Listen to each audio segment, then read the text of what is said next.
El Ministerio Apostólico de Enseñanza y Predicación Rema Internacional presenta hoy la proclamación de las buenas nuevas de Dios para tu vida. El mensaje de ayer, el mensaje de hoy y el mensaje para la eternidad a los que tienen hambre y sed de la palabra de Dios. Un querigma de Dios para el que oiga, el que tiene oídos para oír. Escuche el dabar del Eterno a las naciones. Ahora es el tiempo para recibir el rema del Espíritu Santo a tu espíritu. Escuchemos con fe la memra del Señor para el alma. Cuando el hombre es consciente de su pecado. Para eso vamos a tomar como base el primer libro de Samuel, capítulo 12, versos 9 al 14. Le invito a abrir su Biblia y a explorar lo que el Señor tiene para todos nosotros hoy. Dice así la palabra de Dios. ¿Por qué pues tuviste en poco la palabra de Jehová, haciendo lo malo delante de sus ojos? A Urías Heteo heriste a espada, y tomaste por mujer a su mujer, y a él lo mataste con la espada de los hijos de Amón. Por lo cual ahora no se apartará jamás de tu casa la espada, por cuanto me menospreciaste, y tomaste la mujer de Urías Heteo, para que fuera tu mujer. Así ha dicho Jehová, he aquí yo haré levantar el mal sobre ti de tu misma casa, y tomaré tus mujeres delante de tus ojos, y las daré a tu prójimo, el cual yacerá con tus mujeres a la vista del sol. Porque tú lo hiciste en secreto, mas yo haré esto delante de todo Israel, y a pleno sol. Entonces David dijo a Natán, pequé contra Jehová. Y Natán dijo a David, también Jehová ha redimido tu pecado, no morirás. Mas por cuanto con este asunto hiciste blasfemar a los enemigos de Jehová, el hijo que te ha nacido ciertamente morirá. Hagamos una corta oración, porque esto es palabra de Dios. Padre, gracias por tu palabra. Gracias por hablar al corazón de todos los que estamos aquí dispuestos para ti, Señor. Gracias por enseñarnos tu palabra, Señor. Instrúyenos por medio de tu Espíritu Santo, Señor, para que enseñemos a otros, para que practiquemos lo que vamos aprendiendo, para conocerte más, para agradarte. Gracias, Padre, en el nombre de Cristo Jesús. Amén. El tema que hemos venido desarrollando tiene que ver con el pecado. Básicamente es el pecado. El pecado es la ciencia bíblica que conocemos como la hamartiología. Esta palabra es la composición de dos vocablos griegos que hablan acerca del estudio del pecado. Hay una materia que se estudia también a nivel teológico y tiene que ver con lo que es la soteriología y la hamartiología, porque el pecado es un problema, pero la solución a ese problema es la salvación, que es la soteriología.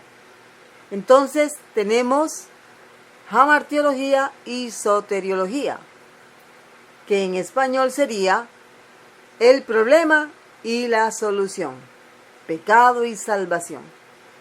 Es un tema que pocos estudian o tal vez no lo ven muy llamativo. Se ha enseñado que ya en Cristo, para aquellos que han recibido a Jesús como su Señor y Salvador, ya en Cristo no pecamos más, ya estamos exentos, ya hemos sido lavados y estamos vestidos con lino fino delante del Señor. Sin embargo, vamos a hablar acerca de lo que pasa cuando una persona, ya habiendo conocido al Señor, se vuelve atrás o practica, cae en pecado. Y ese es el caso de David, el rey de Israel, que en su momento falló delante del Señor. Y hoy también muchos siguen y seguimos fallando delante del Señor. Unos de manera inconsciente y otros de manera premeditada. Entonces, vamos a aprender hoy cómo es el hombre cuando es consciente de su pecado. Cómo actúa el hombre cuando Dios le hace consciente de que es pecador. ¿Cómo piensa, cómo actúa el hombre cuando acepta el hecho de que ha fallado delante de Dios, de que ha cometido un pecado grave, de que lo hizo en secreto, que es la mayoría de las veces, y que es consciente de las consecuencias que conlleva el haber practicado el pecado, haber premeditado, haber apartado tiempo, espacio para practicar un pecado que ofendió o que ofende al Señor? Ese es el caso de el rey David, el rey de Israel. Y es el pasaje que hemos leído hoy. Entonces, miremos la actitud de David, el trato de Dios con David a través del profeta Natán, para que aprendamos cómo opera Dios cuando un hijo de él, un hijo de Dios, cae en pecado. Es importante que podamos ir identificando los principios espirituales que están descritos en esta gran historia que tuvo que vivir David, Joab, Betsabé y el mismo Urías. Es importante que tengamos en cuenta que todo lo que la Biblia narra, todas las historias bíblicas, no dicen exactamente quién es el villano, quién es el bueno, qué fue lo bueno que se hizo o qué fue lo malo que se hizo. La idea es que la narración está allí para que la acompañemos con la doctrina explícita que está en el Nuevo Pacto o Nuevo Testamento. Aquí está la narración de la vida del rey David y cómo Dios actuó en el pueblo a través del rey David. Y vemos aquí una de las fases más difíciles que tuvo que atravesar el amado rey de Israel, David, el hijo de Isaí. Entonces, como aquí no tenemos la doctrina explícita, según la exégesis bíblica, una de las cosas que debemos aprender es que la narrativa bíblica, la historia bíblica, no describe la doctrina con detalle. Sin embargo, está implícita. Por ejemplo, de acuerdo a la historia que hemos leído, que usted puede leerla con detenimiento, comienza en el capítulo 11 del segundo libro de Samuel. Tenemos entonces una historia. En esta gran historia vemos cómo David cae con una mujer hermosa que estaba bañándose. Él se asomó, la vio, y él, en vez de estar en la guerra enfrentando los problemas de la nación, se quedó durmiendo hasta muy tarde. En esta acción, que a continuación la vemos ya en el capítulo 12, vemos que su aliado es Joab. Ellos actuaron y cometieron dos terribles pecados. 1, asesinato. 2, adulterio. Asesinato de Urías, adulterio con Betsabé. Es una historia bastante conocida, porque aún aquellos que no conocen la Biblia conocen la historia de David, para que vea cómo aquellas cosas, aquellas historias que tal vez no son muy de un color muy agradable, cómo salen y cómo se hacen de conocidas, porque ilustran lo que realmente es la naturaleza humana. Esta narrativa no dice, y David pecó, y David, no hay una sentencia doctrinal. ¿Dónde tenemos que encontrar la doctrina? En el Nuevo Pacto, en el Nuevo Testamento. Entonces, tenemos aquí en este breve estudio que estamos haciendo acerca de el pecado de David y cómo es el hombre cuando se hace consciente de su naturaleza y de su pecado. Vamos a descubrir que David fue consciente de su pecado cuando Dios le envió al profeta Natán. Dios le envió al profeta Natán. Sí, Señor. De esta forma Dios hace consciente a David. David ya es el rey de Israel. Él no es el perseguido por Saúl. No tiene gran preocupación por estar en las batallas. Tiene muy buenos soldados. Así que él decide quedarse en su casa. Ya estando en su casa, ya levantándose hasta tarde, ve a Betsabé y la envía a llamar, está con ella, tiene relaciones íntimas y ella se va, ofrece sus sacrificios de purificación. Tal vez él también lo hizo y listo, no ha pasado nada. Cuando se agrava, ya la situación es grave, pero la gravedad aumenta cuando Urías llega de la guerra y Urías no visita a su esposa, sino que se queda como ese fiel amigo, cuidando la entrada del palacio, estando atento a cualquier orden que surgiera de parte de su propio rey David. Y resulta que Betsabé quedó embarazada. ¿Cómo podía Betsabé justificar? Ella le manda el mensaje a David y le dice, mira, estoy embarazada, mi esposo no me ha tocado, ¿qué hago? Entonces David intenta coaccionar a que Urías vaya y duerma con su esposa, pero Urías, fiel guerrero, no se movió del palacio, se quedó a esperar órdenes, no visitó su casa. Entonces David, en vista de esta situación, ya que Betsabé podía haber sido apedreada como adúltera por haber salido embarazada y no de su esposo, David idea un plan que empeora su situación. Recordemos que él es el rey. En cualquier cultura de ese entonces, se nos enseña que los reyes podían hacer cuanta cosa quisieran. Ellos podían tomar la mujer que quisieran, podían tomar la propiedad que ellos quisieran porque ellos eran los reyes. Pero no estamos hablando de una cultura común, estamos hablando de la nación escogida por Dios.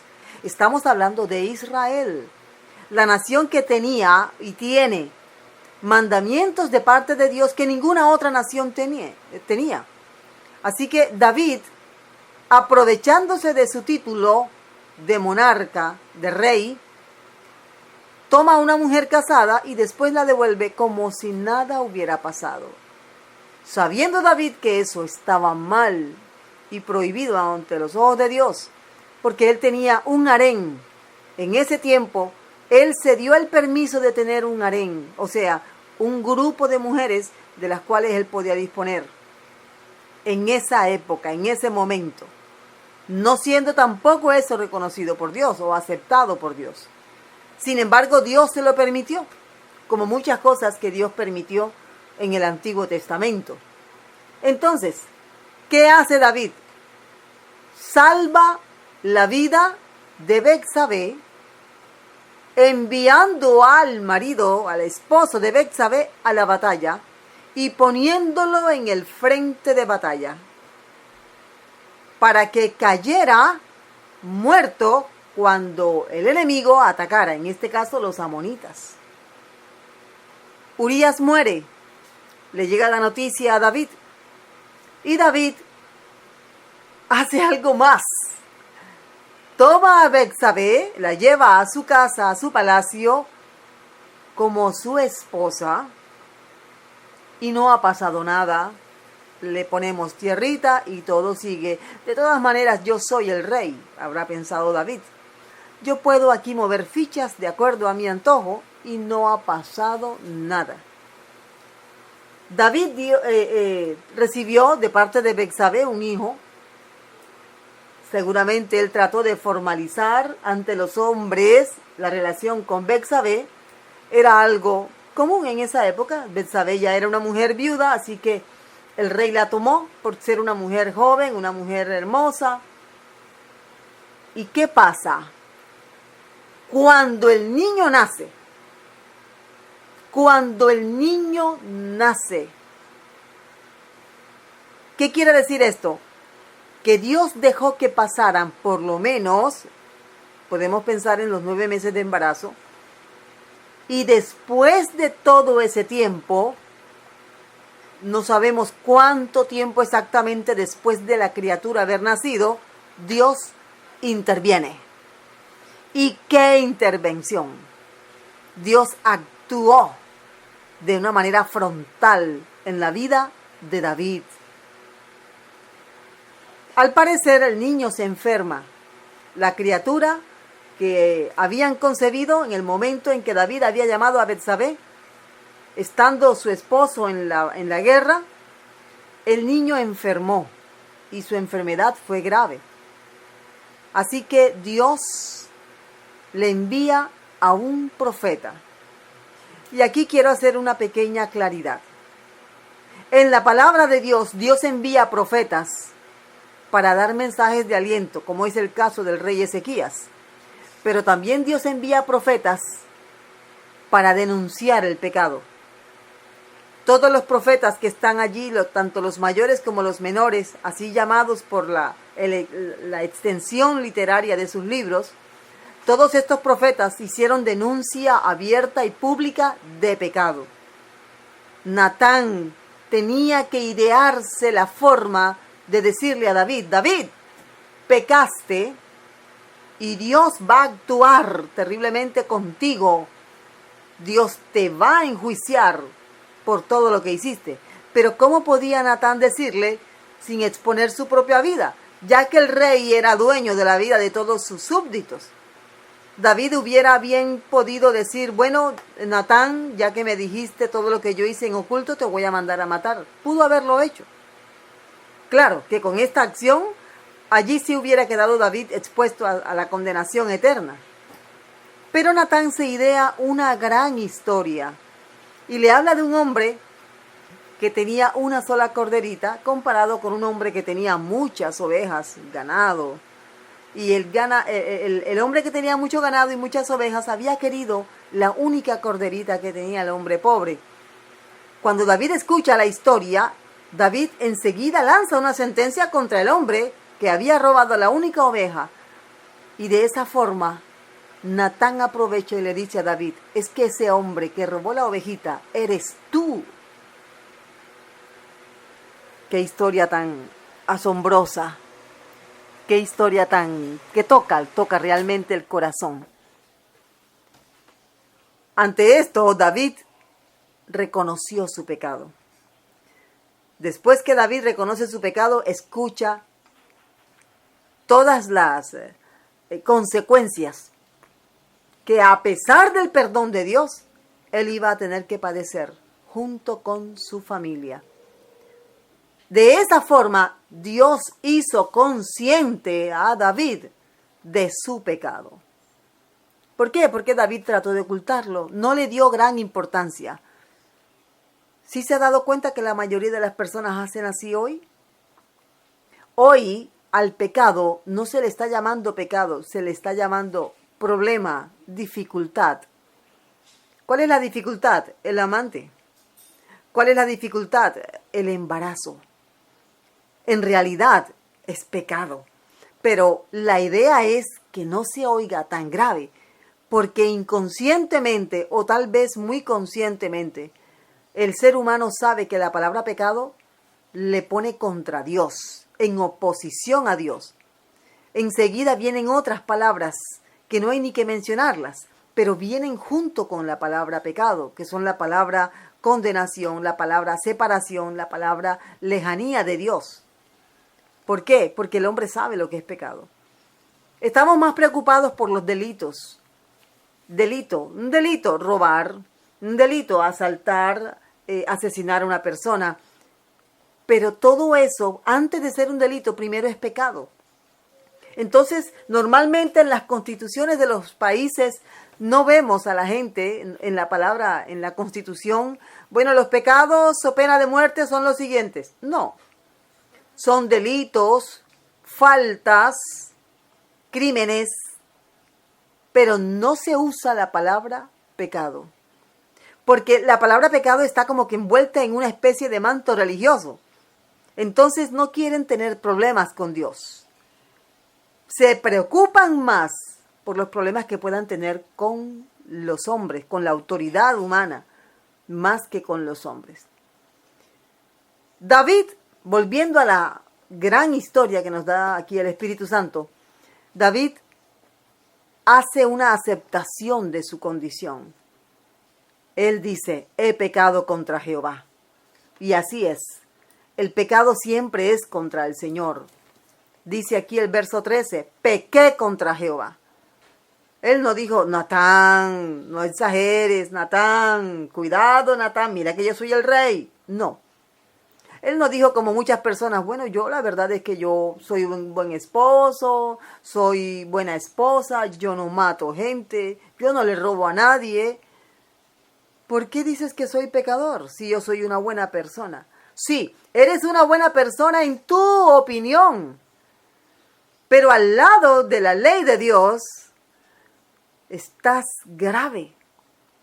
Y todos hemos llegado a ese punto en el que Dios nos ha enviado un profeta, o tal vez nos ha enviado un mensajero con un mensaje como el que estás escuchando ahora. Cuando Dios envía el profeta, cuando Dios envía la palabra, o tal vez tú la ves, la logras leer, en ese momento Dios te está hablando. Puede hacerlo a través del profeta, puede hacerlo a través de un escrito, a través de la Biblia, a través de un programa televisivo, un programa de radio, donde se cite la palabra de Dios.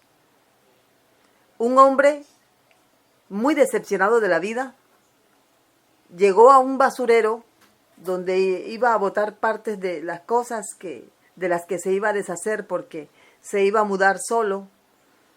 Y cuando llega al basurero encuentra una página de la Biblia tirada en la basura y exactamente decía en la página las palabras que el Señor dice en Lucas capítulo 19, porque el Hijo del Hombre ha venido a salvar lo que se había perdido.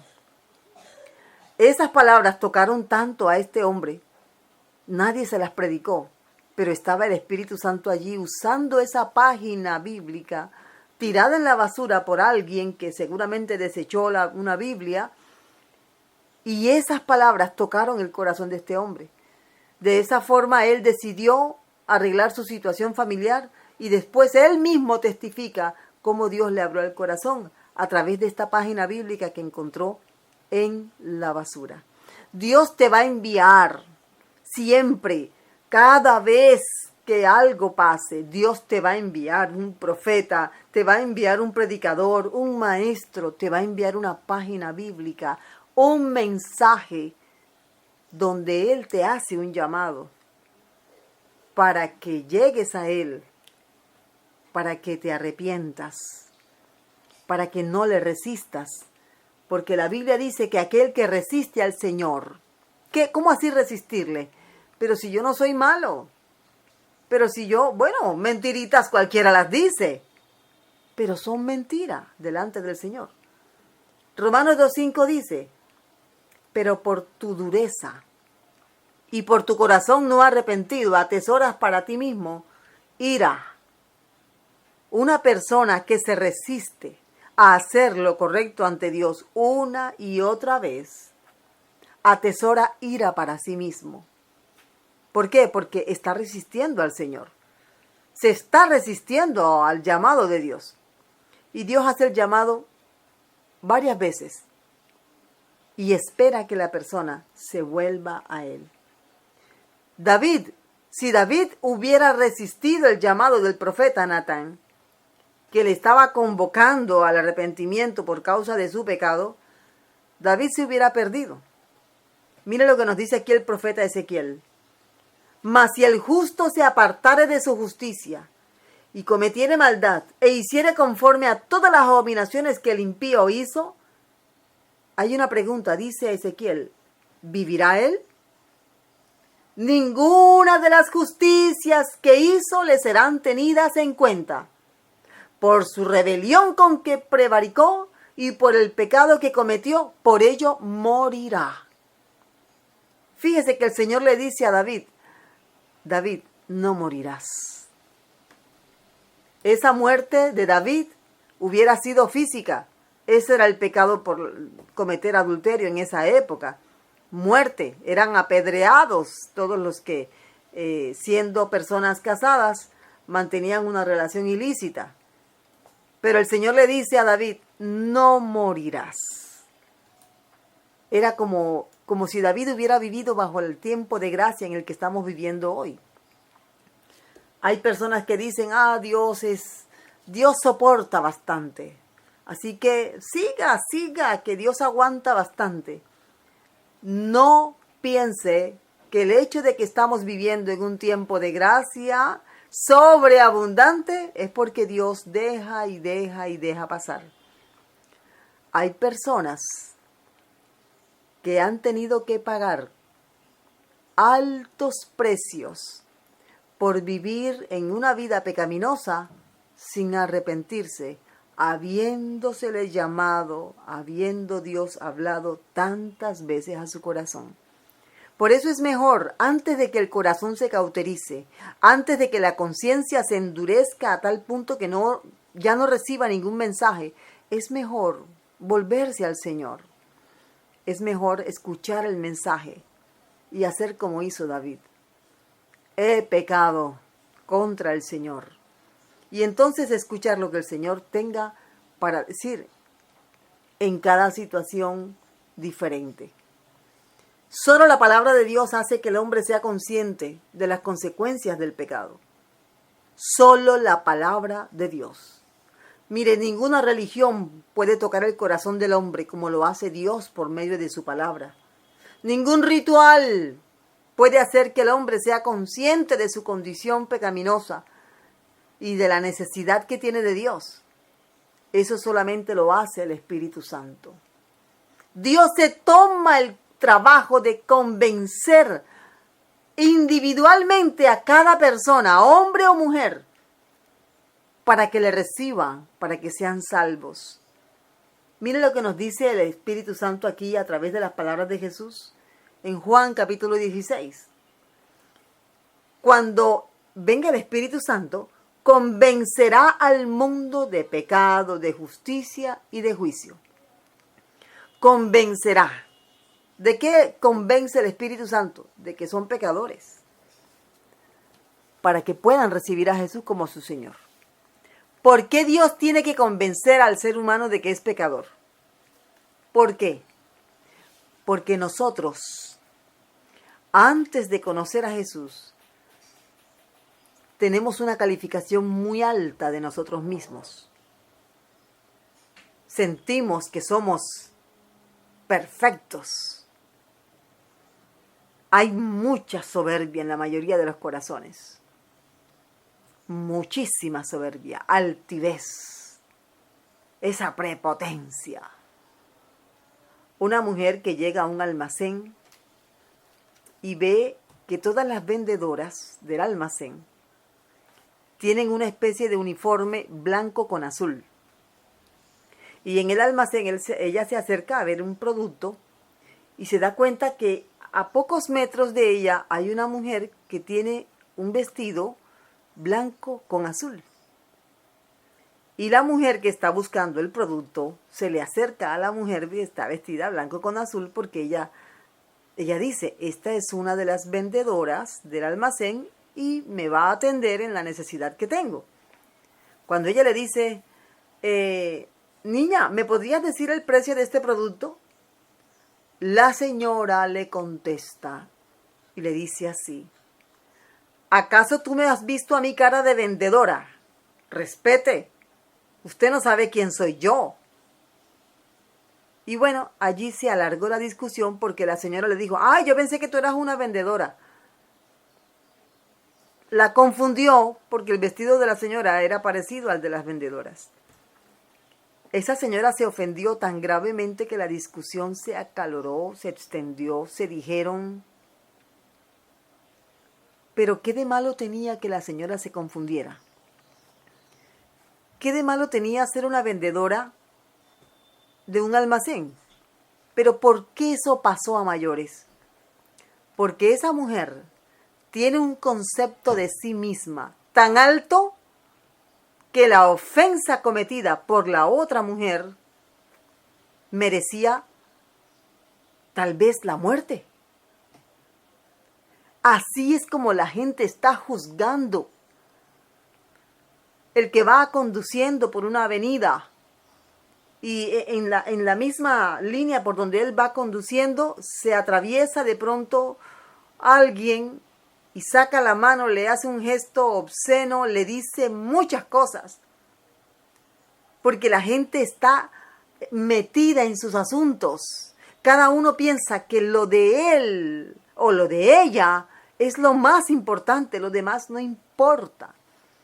Hay un concepto de sí mismos de superioridad.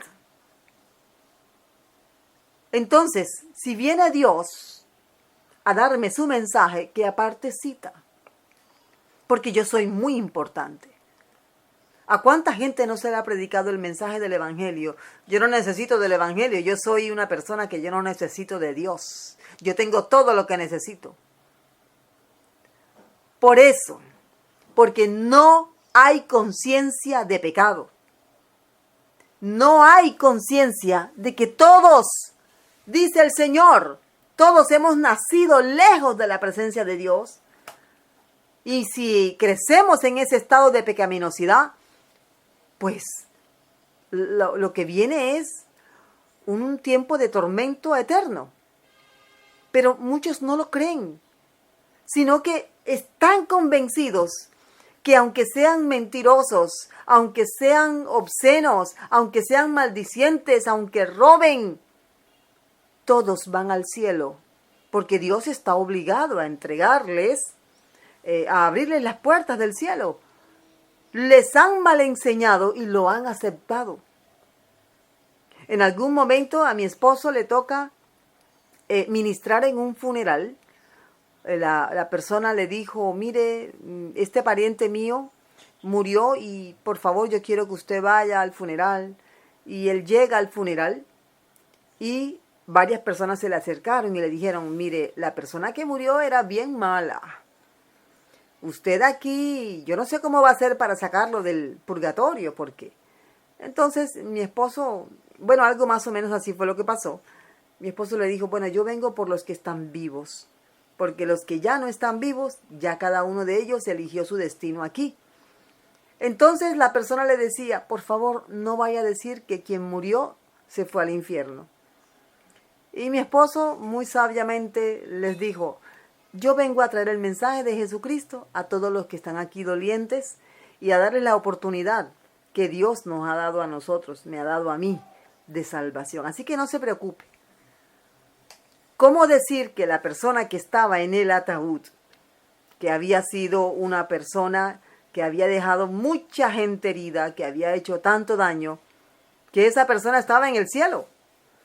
Si sabemos que no es así. ¿Cómo decir eso para agradar el oído de alguien?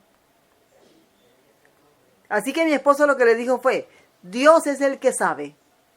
Usted preocúpese. Usted está vivo como yo. Entonces preocupémonos nosotros los que estamos vivos.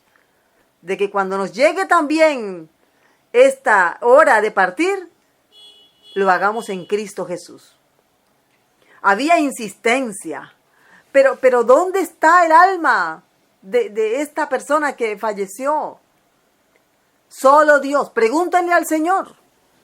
Había gente allí que sabían. Oh, no. ¿Por qué pasa esto? Porque le hacen creer, la religión tradicional le ha hecho creer a todo el mundo que todo el que muera, sea quien sea, va al cielo. Y no es así. La Biblia tiene un mensaje muy claro para estar alterándolo. Entonces, el Espíritu Santo convence, pero hay gente que no se deja convencer. Hay gente que se resiste y que prefieren actuar conforme a sus opiniones personales y no conforme dice la Biblia. Miremos aquí la reacción de la gente cuando escuchó el mensaje del apóstol Pedro. Creo que era la primera vez que Pedro predicaba. Cuando Pedro predicó, el mover del Espíritu Santo fue tal que la gente le dijo a Pedro, varones hermanos, ¿qué haremos? Ellos fueron conscientes de su naturaleza pecaminosa y de su estado espiritual. A lo que Pedro les dice, arrepiéntanse y bautícense. De esta misma forma, David fue consciente de su condición. también fue consciente de lo que venía. Ahora David tenía que conocer las consecuencias de su pecado. Él asesinó. Así que le dijo el Señor, por lo cual ahora no se apartará jamás de tu casa la espada. Él deshizo la familia, la casa de Urías. Así que le dice el Señor, he aquí yo haré levantar el mal sobre ti de tu misma casa. ¿Eso qué quiere decir? Que los hijos de David asumirían las consecuencias del pecado de David. Se activó una maldición generacional. Además dice aquí, por haber blasfemado o por haber hecho a otros blasfemar, ya que el Señor le dice a David, como hiciste blasfemar a los amonitas, haciendo que ellos mataran a Urías, por eso el hijo que te ha nacido ciertamente morirá. Pienso que en este momento David está conteniendo la respiración, tiene la boca abierta, los ojos muy abiertos, y estaba haciéndose consciente de la gravedad de los hechos que había cometido. Es en ese momento se activa una ley, la ley de Kepará, o la ley del Kepará. ¿Qué quiere decir esta ley del Kepará? Una ley espiritual que se activa cuando una persona comete pecado, comete transgresiones, y bueno, esto no fue contra los hombres, esto fue contra Dios, así que no creo que Dios haga nada. Dios está en su trono, yo estoy por acá, no ha pasado nada.